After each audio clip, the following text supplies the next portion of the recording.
Pertama, ketika kita bicara ekosistem kita ini masih pincang, artinya belum lengkap ya. Kedua, ketika kita bicara ekosistem film, sejauh apa maksudnya kita bicara apa definisi film yang sedang kita maksud gitu. Iya. Ketika kita bicara tentang film, biasanya masih ngebahas tentang film panjang, fiksi, layar lebar di bioskop gitu, kira-kira begitu. Iya.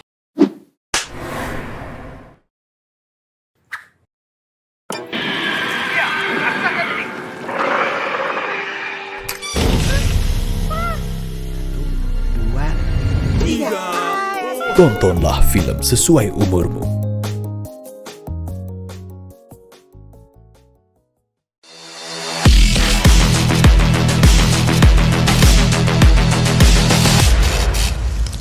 Action! Nihil. Oke, sahabat sensor mandiri, salam jumpa lagi dengan Action Nihil. Ya, kali ini Action Nihil akan menghadirkan salah satu tokoh sutradara yang debut karirnya sangat lumayan banyak ya, dari bawah sekali, dari indie lalu masuk menjadi film besar, dan sekarang juga salah satu yang memegang orang-orang sutradara-sutradara besar dalam komandonya dia. Siapa dia? Kita sambut Agung Santosa. Halo Bang. Ya, gimana Mbak Gung? Sehat-sehat? Alhamdulillah. Yang penting itu sehat. Yang penting sehat. Yang penting sehat. Dan Ya. bahagia. Dan bahagia itu.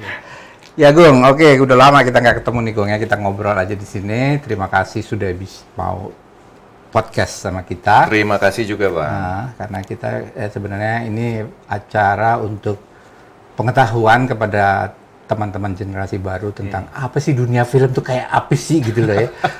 Ada sutradara, ada yang mungkin yang pengen berkarir di film, biar agak melek sedikit situasi film seperti apa. Nah, sekarang kan Agung dulu pernah jadi sutradara, sekarang kalau nggak salah sudah terpilih menjadi ketua IFDC, itu singkatan dari ya intinya sih Indonesia Film Directors Club, tapi asosiasi sutradara film khususnya layar lebar di Indonesia.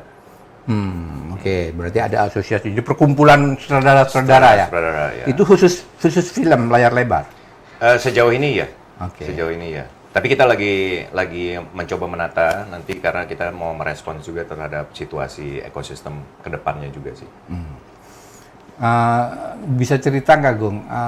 Kan kita selalu kalau ngelihat film nih ya, sutradara yang dilihat gitu kan, siapa sutradaranya ya selain artisnya. Nah, kira-kira dalam sekian persoalan, sekian jabatan di film, itu tuh sutradara tuh apa sih? Diterangin dong, tolong ke netizen atau ke pemirsa kita, ke teman-teman Gen Z lah. Sutradara tuh penting sekali atau kenapa dia jadi kayak karya sutradara siapa gitu. Padahal kita tahu kan film adalah kolaboratif kan. Ya ini emang sesuatu yang profesi sutradara ini sesuatu yang mungkin sebenarnya kalau orang suka film gitu ya pasti tahulah ada yang namanya sutradara, dan biasanya kalau film bagus yang dibahas sutradaranya, bahkan kadang-kadang kalau gambarnya bagus sinematografinya yang dibahas sutradaranya juga, padahal sebenarnya itu karya sinematografernya. Yang pasti ketika film itu adalah sebuah medium bercerita bahasanya gitu, medium storytelling. Terus kemudian si sutradara ini adalah storyteller utamanya, bahasanya itu kan kayak si pendongeng utamanya, gitu kan. Tentunya karena ini karya kolaboratif dibantu sama chief atau head of department yang lain kayak sinematografer, production design, artistik, kostum, wardrobe, make up dan yang lain-lain lah gitu, termasuk naskah, termasuk yang lain.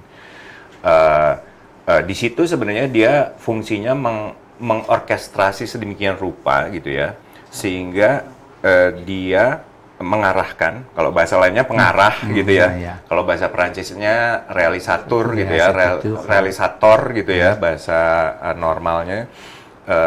Merealisasikan atau menyampaikan kembali cerita yang udah didesain atau diatur dalam sebuah naskah gitu. Intinya dia mendongengkan kembali kepada si penonton melalui medium audiovisual. Dalam mendongeng kembali ini kemudian kan dia memutuskan, oh saya mendongengnya pakai gaya seperti apa ya gitu ya. Kalau ini komedi kan komedi macam-macam juga, nggak cuma satu. Kalau ini horor, horornya beda-beda juga. Kenapa yang ini horornya harus gelap-gelap? Meskipun naskahnya nggak bilang harus gelap, tapi saya mau warnanya gelap. Atau yang ini saya maunya realis, padahal di naskahnya nggak tertulis juga gitu kan. Kenapa yang ini harus warnanya cerah atau yang secara setting tidak tertulis, tapi saya mau bikin jadi lebih siang gitu misalnya. Atau saya mau beatnya cepat gitu. Saya mau beatnya lambat gitu. Atau misalnya saya mencari pemain yang justru tidak terkenal gitu, karena saya kepengen penonton tuh ngelihatnya ini seperti realistis gitu ya, bahkan hampir mungkin misalnya disangkanya dokumenter padahal ini fiksi misalnya gitu. Nah, hal-hal seperti itu tuh jadi pertimbangan utama si sutradara dan kemudian berdiskusi dan memimpin timnya untuk mengarahkan kisahnya disampaikan kembali dengan pendekatan seperti itu, kira-kira treatment sutradara lah istilahnya begitu. Artinya gaya film itu bisa jadi itu representasi atau gagasannya datang dari si sutradara. Dalam unsur apapun ya, dalam apakah ritme di dalam editing, look, dalam mise-en-scène, ada dalam frame gitu. Ya artinya kan dia sebagai pendongeng utama, kemudian dia bekerja sama dengan para ahli, bahasanya gitu. Ada editor yang ahlinya mengedit, ada sinematografer yang ahlinya sinematografi gitu kan. Ada ahli artistik, production design yang memang lebih ahli di bidangnya gitu. Si sutradara bilang, oh saya kepengen ini menjadi film yang dinamis, yang ritmis gitu, yang cerah ceria gitu ya. Kemudian bahwa nanti turunannya seperti apa kita bisa diskusikan bersama-sama secara teamwork gitu ya. Jadi tapi bahwa oke, kita arahnya ke sana ya. Kita bikin film ini kayak film fantasi, jangan terlalu realis misalnya gitu. Atau kebalikannya malah kita bikin filmnya realis. Jadi horor yang realis sehingga bahkan penontonnya nggak tahu itu pemainnya siapa, seakan-akan ini terjadi seperti apa adanya misalnya gitu. Menarik. Artinya, apakah memang selalu gagasan atau sesuatu yang pengen disampaikan, apakah bentuk cerita, ide dasar, atau apa itu harus datang dari sutradara atau gimana nih? Ketika gue pengen bikin horor, tapi ceritanya seperti apa, yang kayak apa, isu apa yang pengen saya sampaikan, apakah selalu datangnya dari sutradara atau dari mana? Kalau saya mungkin istilahnya gini. Jadi ini kan proyek pembuatan film gitu ya, yang kemudian nanti jadinya film gitu. Tergantung siapa yang menginisiasi proyek ini gitu kan. Artinya bisa siapapun, bisa produser, bisa sutradara, bisa kadang-kadang sinematografernya, bisa kadang-kadang cuman saudara gitu ya. Atau pemilik rumah produksi gitu, atau bahkan siapapun, atau bahkan perusahaan minuman gitu, kita bikin film yuk, cuman ceritanya harus seputar anak muda karena market kita anak muda, bisa kayak gitu, bisa si sutradaranya, bisa si produsernya gitu kan.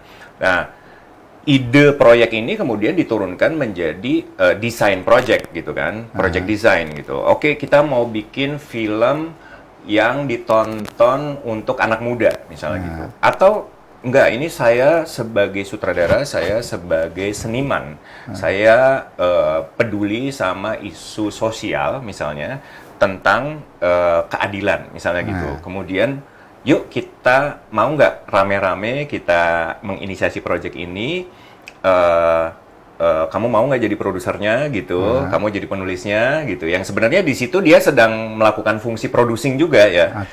Karena sutradara seringkali kalau menginisiasi idenya sendiri ya tentunya dia biasanya jadi produsernya juga gitu.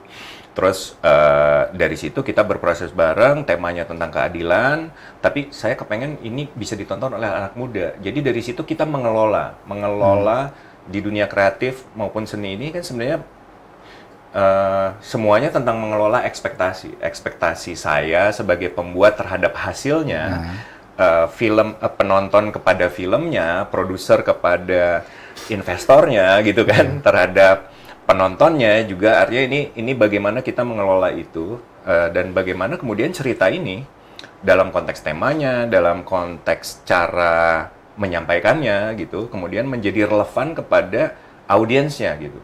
Karena itu kenapa kan kalau di kategori penonton ada kategori yang ini untuk dewasa, karena memang tema itu bisa jadi kalaupun diceritakan kepada anak kecil nggak mengerti. Misalnya kayak konsep perceraian misalnya gitu ya. Atau disampaikannya harus dengan cara tertentu gitu. Nah, dan itu bukan hanya penyutradaraan, karena itu sebelum penyutradaraan gitu kan. Proyek ini kenapa harus diinisiasi, dan diinisiasi dengan bentuk seperti apa? Karena tema persahabatan tuh macem-macem banget gitu. Jadi kalau aku ngelihatnya itu di fase namanya mendesain sebuah proyek, bahkan belum menulis. Karena menulis itu turunan dari desain dari project gitu. Yuk kita bikin film anak-anak kan gitu ya, petualangan gitu, mencari harta karun gitu. Itu baru ide proyeknya gitu kan. Dan bisa juga kan penulisnya kita pilih yang pas sama yang sesuai dengan itu bisa dari sutradara. Jangan-jangan ceritanya justru muncul dari penulis juga. Bisa juga gitu kan. Terus tapi karena dalam proses itu kan kita saling bertukar pikiran. Terus, tapi saya kepengen anak-anak ini melihat petualangan ini dengan cara yang seperti ini. Kemudian itu, makanya si film ini menjadi karya kolaboratif pada akhirnya. Oke. Artinya dia sekaligus memimpin selain daripada hasil secara penyampaian ya, sampai apa tidak, atau semacam statement dari gagasan itu. Apakah juga berhubungan dengan manajerial, saudara, tanggung jawab manajerial? Ya, sebenarnya kalau dibilang manajerial, yang pasti sutradara itu pimpinan kreatif, bahasanya gitu. Itu kenapa ada produser, kemudian ada line produser, kemudian ada pimpro ya, terus kemudian ada Astrada gitu. Artinya tentunya dalam konteks detail-detail manajemen, kita ngomongin manajemen tergantung ya skala manajemennya itu apa gitu. Tapi yang pasti sutradara itu manajemen kreatif. Titik beratnya di situ.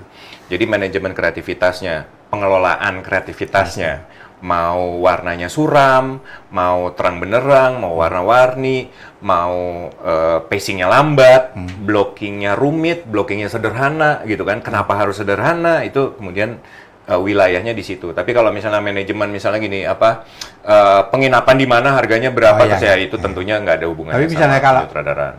Karena kan ada produksi yang based on uangnya berapa atau based on idenya apa, kan gitu tuh. Konon katanya ada yang gitu. Ada kalau uangnya berapa gue akan cari, akan bikin film yang sesuai dengan budget. Ada. Tapi kalau gue idenya apa, gue akan biayain tuh. Itu apakah itu wilayahnya juga bagian dari diskusinya nanti sama produser atau? Ya pada akhirnya kan tidak ada yang, artinya gini, mungkin satu dari miliaran project ketika tidak ada batasan biaya ya. Artinya proyek kreatif gitu, termasuk film, selalu ada, khususnya film, karena film itu besar gitu ya. Artinya kalau ngelukis, ya sejauh kita punya kanvas, beli kanvas, cat yang mahal, semahal-mahalnya cat. Kalau film itu kan puluhan miliar bahkan gitu ya. Kita bicara miliaran gitu. Jadinya tentunya ada tanggung jawab terhadap si uang yang disediakan, dan biasanya meskipun tiba-tiba punya dana yang besar gitu, tapi bikin filmnya terus superhero gitu. Jadi akhirnya tetap terbatas karena mau dananya besar, tapi yang mau dibikin juga rumahnya tingkat 20 kan gitu ya. Tiba-tiba untuk tingkat 20 jadi tidak besar juga gitu. Artinya mau nggak mau dalam hal tersebut si sutradara harus tentunya mengetahui itu ya. Dan kemudian bagaimana caranya memaksimalkan dari keterbatasan yang ada. Ya mungkin ya tadi 1 banding berapalah kita kamu bikin film ini idenya terserah, terus habis itu budgetnya terserah gitu, kayaknya sejauh ini belum pernah saya dengar sih. Oke, artinya nih mungkin ada para penonton yang lihat kita, kiat apa sih sebenarnya untuk jadi sutradara? Harus punya leadership, harus punya koneksi.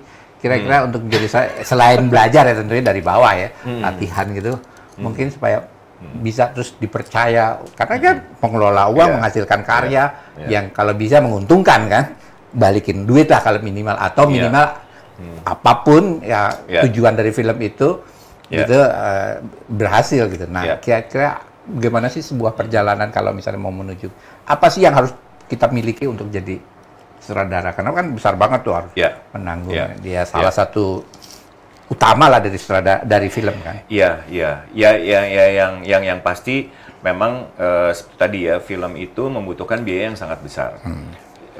Kedua, bahwa film itu adalah karya kolaborasi yang dimana ketika kita melakukan proses syuting, khususnya untuk film layar lebar misalnya gitu ya, minimal mungkin ada 80 orang di lapangan gitu, 60 orang, sedikit-sedikitnya 50 orang, bisa jadi 200 orang gitu. Artinya ketika 200 orang ini menunggu perintah kita gitu atau keinginan kita, artinya kita harus punya kepercayaan diri dulu ya. Oke. Untuk memimpin tim sebanyak 100 sampai 200 orang gitu. Terus melibatkan uang miliaran gitu. Oke.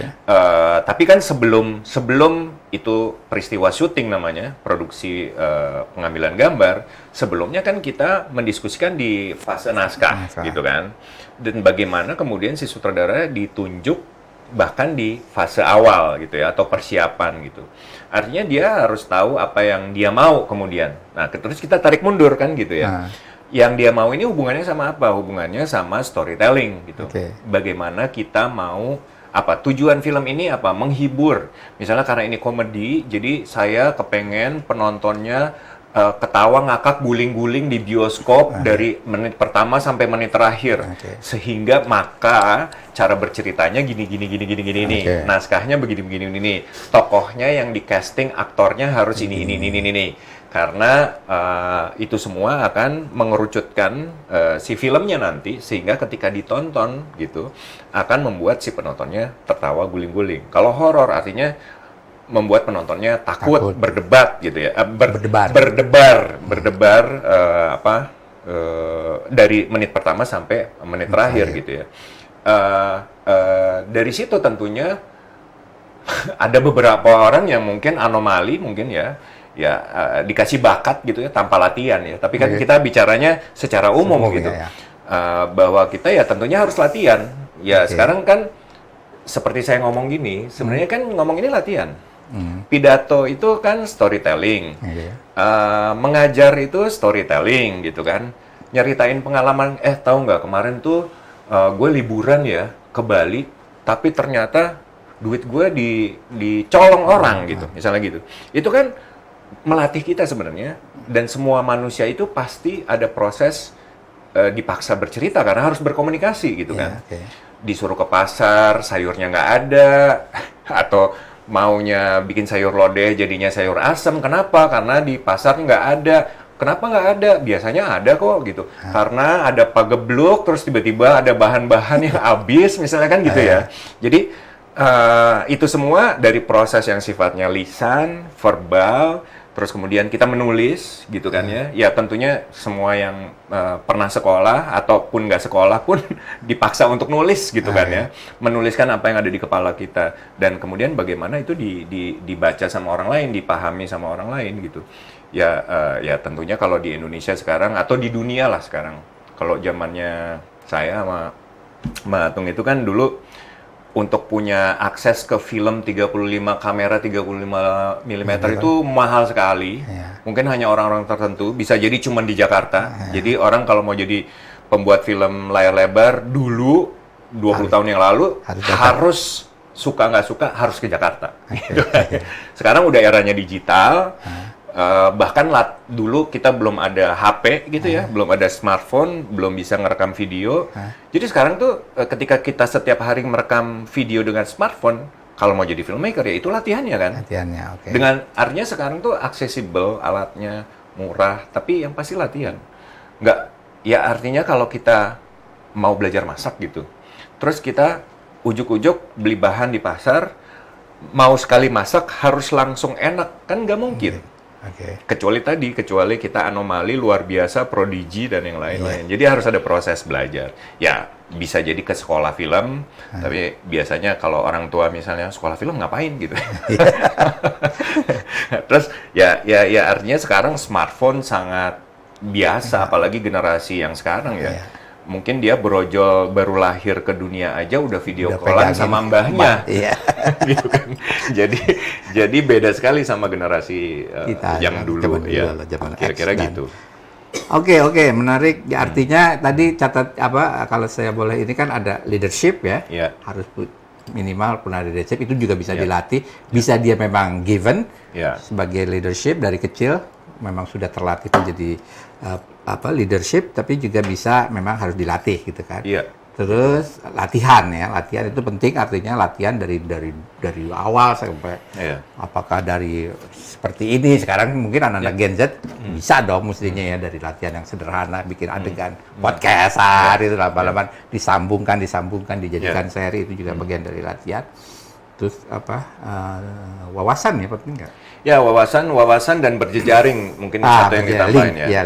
Link ya. Cuman ya sekarang balik lagi dengan dunia digital ini sangat dimudahkan gitu ya. Kalau dulu emang ada film festival, kita bisa datang ke sana dan mungkin cuma ada di kota lain, kita bela-belain karena kita nggak mungkin bisa kontak dia, nggak bisa tahu, nggak bisa nonton gitu. Kalau sekarang semuanya ada di media sosial, bisa di DM, buruk-buruknya gitu ya. Terus ada dana-dana hibah untuk produksi film, terus di online semuanya bisa dicari gitu. Sebenarnya kenalan siapapun baik yang udah senior atau seumuran ya atau sekolah film dulu mungkin cuma ada di Jakarta cuma ada di IKJ gitu ya. Sekarang sekolah film udah banyak di mana-mana. Jadi harusnya sih jauh lebih mudah lah kalau itu. Oke, Gung, menurut kamu sutradara kan? Sutradara kan semua orang pembuat ya cita-citanya jadi sutradara gitu kan. Karena film biasanya nama besarnya ya paling yang diri kan sutradaranya gitu loh. Nah, menurut kamu selama ini dan sekarang memimpin IFDC itu memang sudah jadi profesi yang bisa menghidupkan sebagai profesi gitu loh. Dalam pengertian ya gue bisa hidup, gue bisa ini, kayak misalnya katakanlah kayak insinyur, arsitek gitu yang itu gimana tuh di dalam konteks ekosistem perfilman kita? Ya, oke. Ini pertanyaannya agak tricky nih, Bang. Karena pertama ketika kita bicara ekosistem kita ini masih pincang, artinya belum lengkap ya. Kedua, ketika kita bicara ekosistem film, sejauh apa maksudnya kita bicara apa definisi film yang sedang kita maksud gitu. Yeah. Ketika kita bicara tentang film, biasanya masih ngebahas tentang film panjang, fiksi, layar lebar di bioskop, gitu kira-kira begitu. Ketika sekolah film makin banyak, artinya lulusan yang jadi sutradara, yang dari sekolah banyak, yang mungkin dari luar sekolahan juga makin banyak gitu ya. Sementara kalau kita hanya bicara tentang film layar lebar panjang fiksi di bioskop, per tahun sejauh ini tuh rata-rata di 140 judul film per tahun diproduksi gitu. Kalaupun setiap judul film itu sutradaranya berbeda, artinya hanya membutuhkan 140 sutradara dari ribuan mungkin lebih gitu sutradara yang ada gitu. Artinya kompetisinya tinggi gitu. Kalau ditanya apakah bisa menghidupi, tergantung gaya hidupnya gitu ya.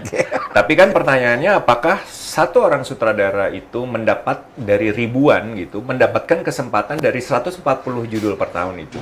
Dan dia bisa mendapatkannya setahun sekali minimal, setiap tahun dia pasti produksi. Pasti mendapatkan kesempatan itu. Nah itu yang kemudian jawabannya jadi bisa jadi tidak gitu. Tapi kan kemudian apakah seorang sutradara ketika ingin menjadi sutradara hanya menyutradarai film layar lebar panjang fiksi gitu. Karena kemudian dia bisa menjadi sutradara untuk series sekarang di OTT yang juga banyak kebutuhannya gitu ya. Dan bisa jadi ada sutradara iklan misalnya atau sutradara banyak produk atau bentuk-bentuk audiovisual lain yang membutuhkan posisi sutradara gitu. Dan bisa jadi itu juga dia jadikan ajang bukan hanya income tambahan atau yang lain gitu ya, tapi juga kan jadi ajang latihan karena misalnya kalau film panjang layar lebar fiksi di bioskop durasi filmnya 100 menit sampai 120 menit gitu. Sementara kalau bikin iklan 2 menit maksimum, ada 1 menit gitu. atau bikin film pendek, atau bikin bentuk-bentuk yang lain yang sekarang tuh ya semuanya sudah di audiovisualkan. Sekarang kuliah atau sekolah aja materinya berbentuk film gitu kan. Artinya begitu banyak kesempatan kalau kita bicara sutradara dan film dalam arti seluas-luasnya. Tapi kalau hanya film bioskop untuk layar lebar dan panjang dan hanya fiksi gitu. Artinya kita harus mencoba melihat sejauh apa kita bisa berkompetisi di antara 140 judul yang diproduksi rata-rata per tahun itu gitu. Oke, nah sekarang karena kita ngomongin soal ekosistem ini ya, nah, kan tentunya bergening position membenahi ya, katakan dalam sok-sokan gitu, bukan membenahi ya, melihat ini dengan atau mengkritisi ini dengan benar, itu kan perlu ada sebuah kekuatan kan artinya. Nah, kenapa juga akhirnya Mas Agung ini terpilih menjadi ketua IFDC? Apa sih kira-kira IFDC itu kedepannya perannya? Apakah cuma sekumpulan sutradara kumpul terus ngobrol-ngobrol terus mungkin sebenarnya idealnya pengen apa nih? Apakah ingin justru memperjuangkan ini nih yang banyak persaingannya ketat banget nih ya? Gimana nih supaya semua anggota ini bisa menjadi bagian dari ekosistem yang enak gitu, yang semuanya clear, dapat kesempatan, clear, dapat ini. Apakah itu, kira-kira bisa nggak bicara tentang IFDC itu apa? Gitu, kira-kira. Panjang banget ya. Yang pasti gini, seperti yang tadi saya bilang bahwa pekerjaan rumah dari ekosistem perfilman kita ini secara umum gitu ya masih pincang dan pekerjaan rumahnya masih banyak satu gitu ya. Tapi salah satu yang paling penting adalah pertanyaan tadi, berprofesi. Jadi bagaimana saya berprofesi apapun, termasuk sutradara tentunya kan. Dan kemudian kita kerucutkan kepada asosiasi gitu ya. Tentunya asosiasi ini idealnya kemudian memberikan, menjadi wadah gitu si profesi itu. Kalau kita bicara asosiasi sutradara berarti memberikan wadah kepada para sutradara itu untuk meningkatkan gitu kan, meningkatkan kenyamanan dan kesejahteraan bekerja, kira-kira kan begitu. Nah, apa sih nyaman itu nanti diturunkan gitu kan. Nyaman itu kan kenyamanan dalam arti mungkin pendapatan, kalau juga kita bicara tentang kepastian pekerjaan, kita bicara tentang meningkatkan kualitas juga, atau kebebasan, kemerdekaan kreativitas misalnya gitu ya, dalam berprofesi itu ya termasuk kesejahteraan itu tadi ke dalam income dan kepastian income. Karena kan di ekosistem kita khususnya audiovisual dan film ini bisa jadi dilihatnya mayoritas adalah pekerja lepas, jadi freelancer. Artinya tidak ada jaminan ketika tahun ini kita sering syuting gitu, tahun depan tiba-tiba nggak ada syuting sama sekali gitu. Bagaimana kemudian keberlangsungan itu bukan hanya 1-2 tahun, tapi ketika saya mau jadi sutradara dari lulus kuliah misalnya umur berapa? 24 tahun, terus kemudian saya sampai umur 70 tahun, saya bisa produktif menjadi sutradara. Atau ketika saya udah bosan jadi sutradara, saya mau jadi produser misalnya, silahkan nanti masuk ke wilayahnya keprofesian produsernya itu seperti apa gitu. Idealnya kemudian memang tadi asosiasi ini bisa mewadahi kenyamanan dan kesejahteraan gitu. Di satu titik yang lain, di satu sisi yang lain, memang kemudian bagaimana kita berkompetisi secara sehat, meningkatkan kualitas gitu ya. Ya, ini memang PR yang banyak dan besar dan harus ada yang memulai gitu, harus dimulai. Karena meskipun sedikit tapi kita melangkah gitu. Jangan sampai jalan di tempat atau bahkan mundur gitu ya. Kita ngomongin banyak hal tentang bahkan kita belum ngomongin tentang jam kerja. Ya kan? Kita belum bicara tentang kapan sutradara dikasih waktu untuk misalnya bikin draft 1 bersama editor misalnya. Atau langsung diambil alih sama produser misalnya gitu kan. Artinya itu aja masih banyak PR yang perlu kita bahas. Belum kita bicara tentang honor standar. Oke, kalau kemerdekaan kreativitas kemudian minimum sebuah film itu syuting berapa hari sih gitu kan. Kalau dulu kita bicara hanya layar lebar dan seluloid, di mana mungkin honornya adalah puncak dari semua honor gitu ya. Karena di setiap pixel dari layar yang sebesar bioskop itu menjadi penting gitu. Tapi sekarang ketika bahkan seorang sutradara disuruh menyutradarain sebuah film layar lebar panjang untuk bioskop, tapi kemudian si pemberi dananya atau bahkan produsernya bilang, karena nanti kita itu mau jual ke OTT. Jadi justru karena endingnya di OTT gitu, gimana caranya supaya ketika ditonton di HP, penontonnya nggak pergi. Sehingga tiba-tiba tuntutan untuk layar yang besar dikompromikan untuk ujung yang layarnya lebih kecil gitu.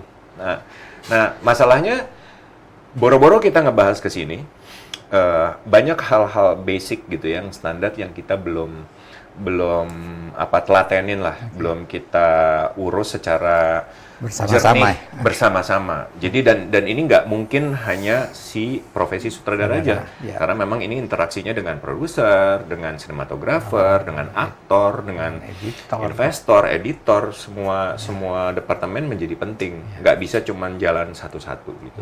Apakah memang ada perubahan grammar kan di dalam film? Beda kan? Layar lebar dengan layar segede gitu. Oke, itu menarik, Pak. Artinya ada juga masuknya ahli film atau para ilmuwan ya dalam konteks ini. Dan ini termasuk maksudnya pincangnya ekosistem ini ya, karena mungkin sepertinya menjadi sutradara itu paling keren gitu. Jadi mungkin mayoritas teman-teman dari dulu begitu masuk ke dunia film kepengennya jadi sutradara. Tapi bahkan di dalam produksi film ya dibutuhkan produser, lebih banyak produser, kreatif produser yang bukan hanya bicara tentang dagang film ya, tapi kreativitasnya. Kita belum bicara tentang riset tentang kajian pasar, tentang kajian penonton gitu. Belum kita bicara tentang sejarah. Kita belum bicara tentang statistik. Kita belum bicara tentang banyak hal lah gitu. Dari sisi editing, dari sisi naskah.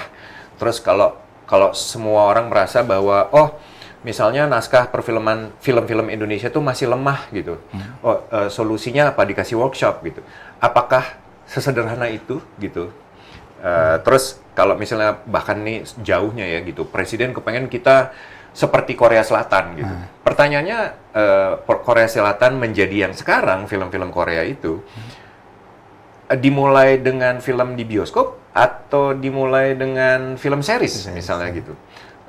Kalau teman-teman yang muda-muda sering cerita kan lebih sering bercerita tentang drama seri drakor daripada film bioskopnya gitu.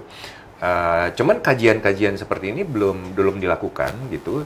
Jadi masih semacam kesimpulan random gitu dijadikan solusi, masih mungkin belum terlalu komprehensif sehingga solusinya juga tidak komprehensif juga gitu. Nah, ini perlu dilakukan kajian bersama di segala bidang, apalagi